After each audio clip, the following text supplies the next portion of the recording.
People ask, what happened to the message of Our Lady of Fatima after the great apparition of the miracle of the sun on October 13th, 1917, when the sun danced at Fatima? As we're going to see, there were other great apparitions of Our Lady. Good morning. Can everybody hear me? Okay. I'd like to give you a little idea of what we're going to be doing today. Today we're going up into Spain. We're going to be visiting two very important cities where apparitions of the Blessed Mother occurred after the major apparitions at Fatima.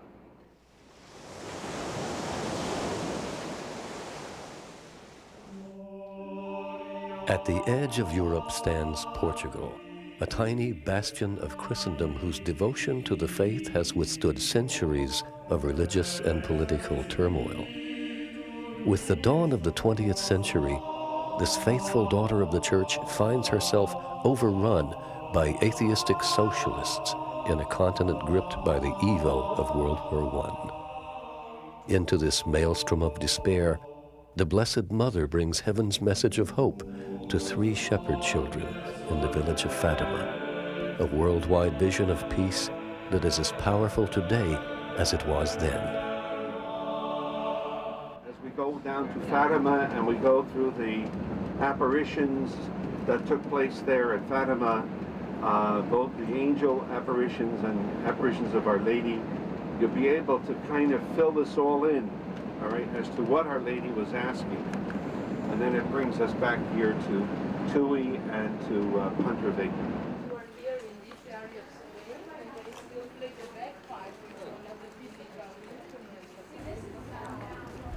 I'm Father Andrew Apostoli, member of the Franciscan Friars of the Renewal. Welcome to our series entitled Fatima, Heaven's Peace Plan.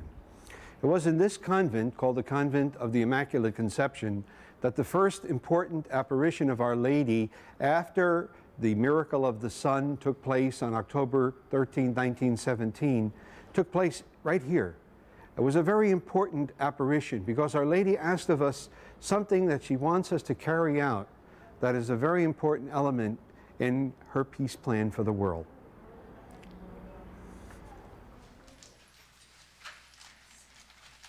Sister Lucia was a postulant with the Dorothean sisters at the time. This was her room, and this is where the apparition took place. On December 10th, 1925, Our Lady appeared to Sister Lucia for the first Saturday apparitions. When she appeared with the Christ child at her side. She had her left hand on Sister Lucia's shoulder, and in her right hand was her heart that was encircled with thorns. At the same time, the child said, "Have compassion on the heart of your most holy mother, covered with thorns, which ungrateful men pierce it at every moment.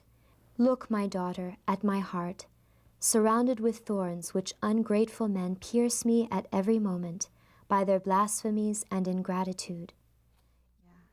And Our Lady said that those who make reparation and strive to remove the thorns that pierce her heart on the first Saturday of every month, she promises to assist them at the hour of death with all the graces they need for salvation. Our Lady told Lucia that many souls are condemned because of the offenses that are being committed against her Immaculate Heart, and it is necessary then to make reparation. The first 5 Saturdays of the month form a very important response that we must give to Our Lady's request when the Christ child asked that we offer reparation for those offenses, blasphemies, and outrages against the Immaculate Heart of His Holy Mother. Later on, in another vision, our Lord told Sister Lucia the exact meaning of these 5 Saturdays. The conditions to fulfill what Our Lady asked are these.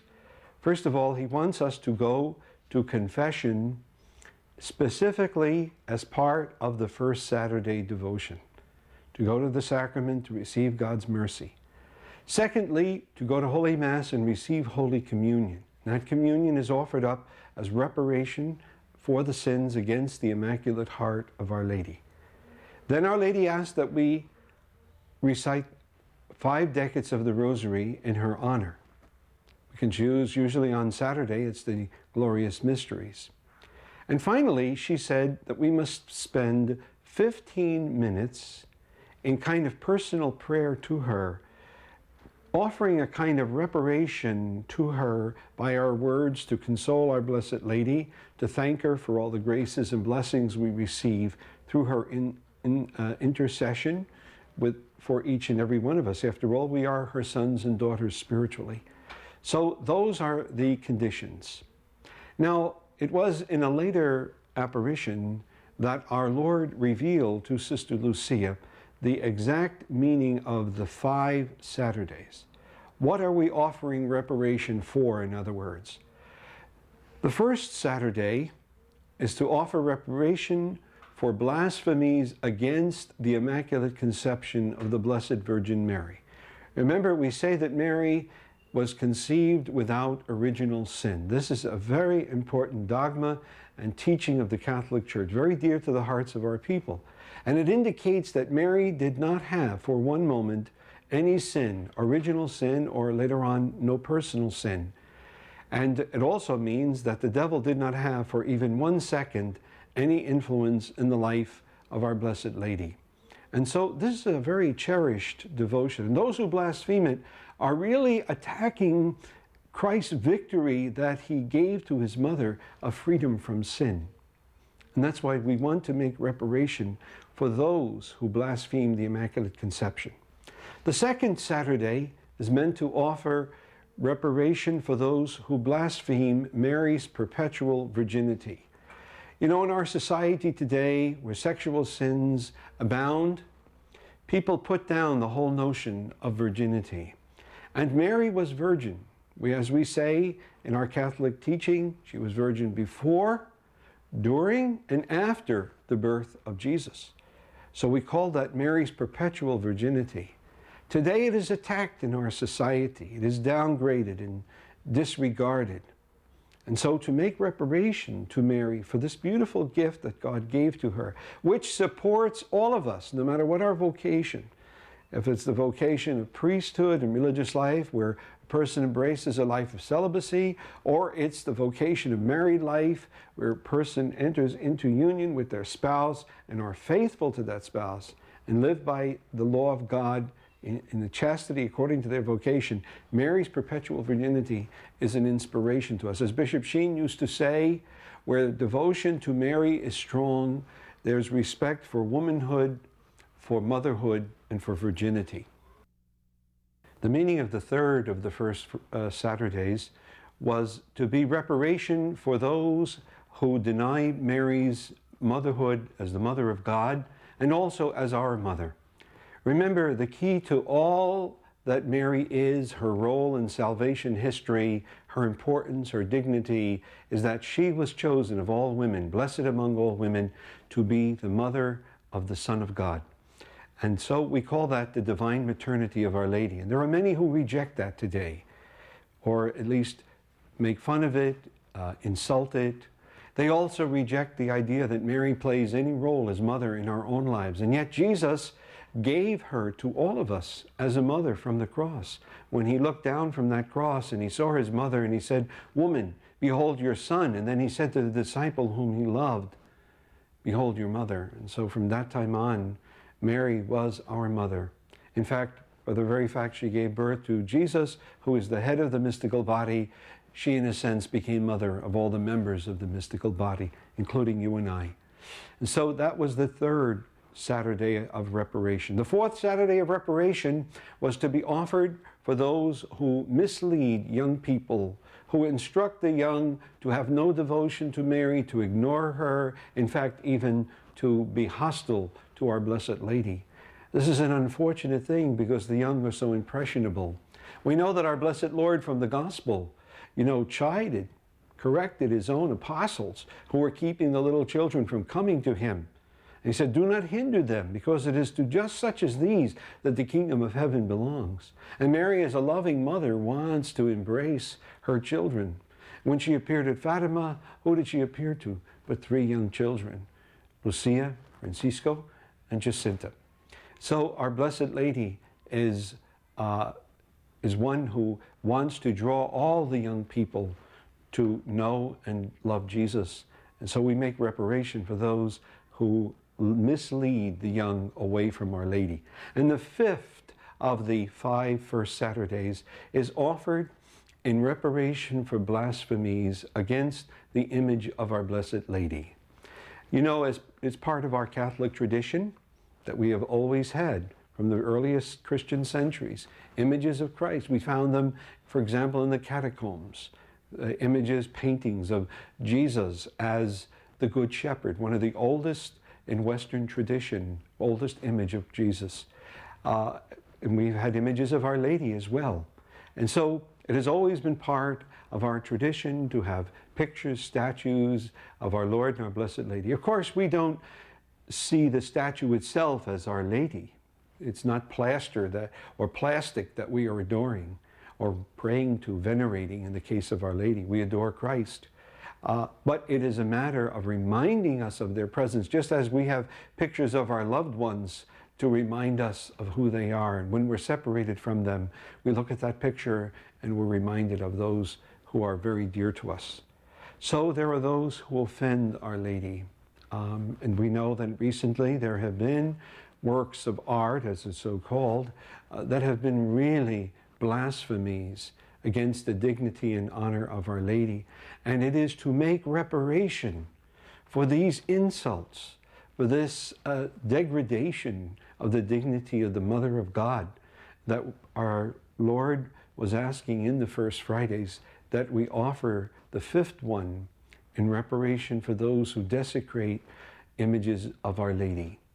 So it's a very important part of this love we have for Mary and of Mary's peace plan, because Our Lady did say many souls were lost because of these blasphemies. If we make reparation for them, those people will be forgiven. God will give them the grace. At least we hope that they will use that grace that we try to obtain for them by reparation and intercession.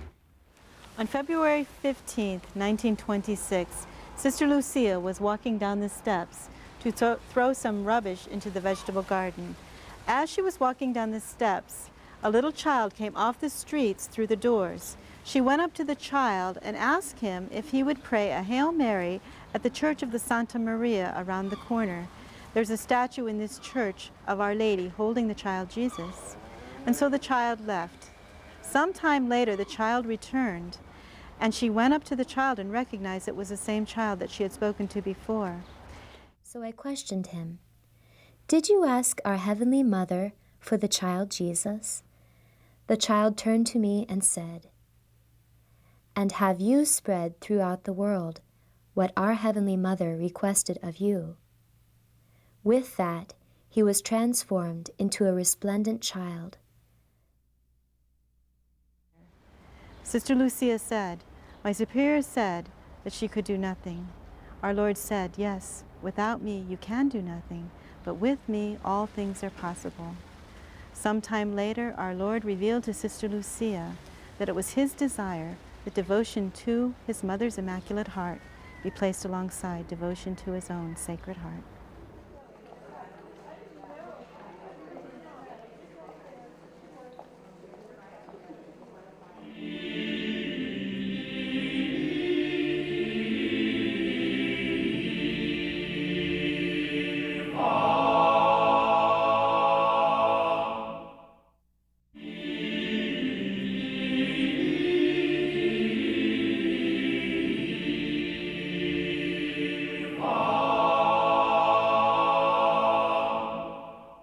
It was the city where the Blessed Mother appeared in 1929. It's called Tuy, T-U-Y, to ask that Russia be consecrated to her Immaculate Heart as a means of converting Russia. She asked for that specifically. She had already asked for that, or mentioned that, during the apparition of July 13, 1917, at Fatima. She said she would come again and ask for this. So we're going to go to the chapel where Sister Lucia was a postulant, the Dorothean sisters. She had a beautiful vision of the Trinity and our Blessed Lady. Second great apparition of the Blessed Mother after her appearances at Fatima occurred on June 13, 1929, in the little town of Tui, Spain.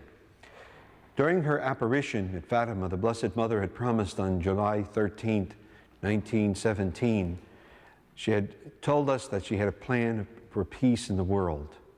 But she also warned us that an era was beginning in Russia that would spread throughout the world, causing wars, persecution of the Church. The Holy Father would suffer much. The good people, many good people, would be martyred. To prevent that, she asked that Russia be consecrated to her Immaculate Heart. She said she would return to make that request formally.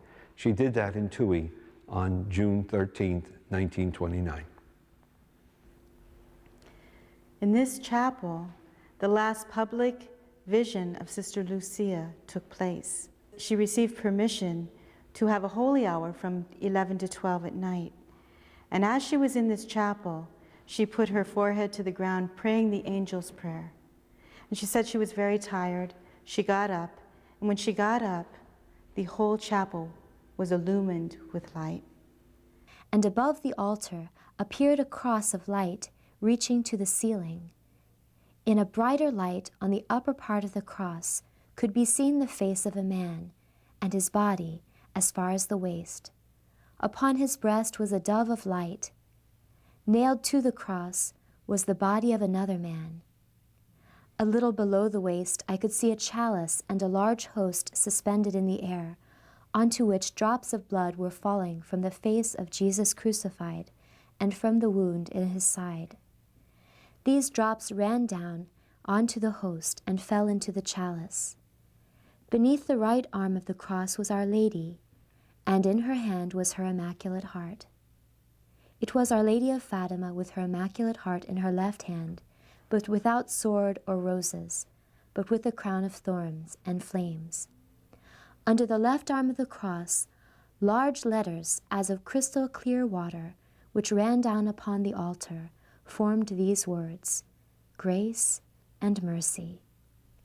I understood it was the mystery of the Most Holy Trinity which was shown to me. Our Lady then said to me, The moment has come in which God asks the Holy Father, in union with all the bishops of the world, to make the consecration of Russia to my Immaculate Heart, promising to save it by this means.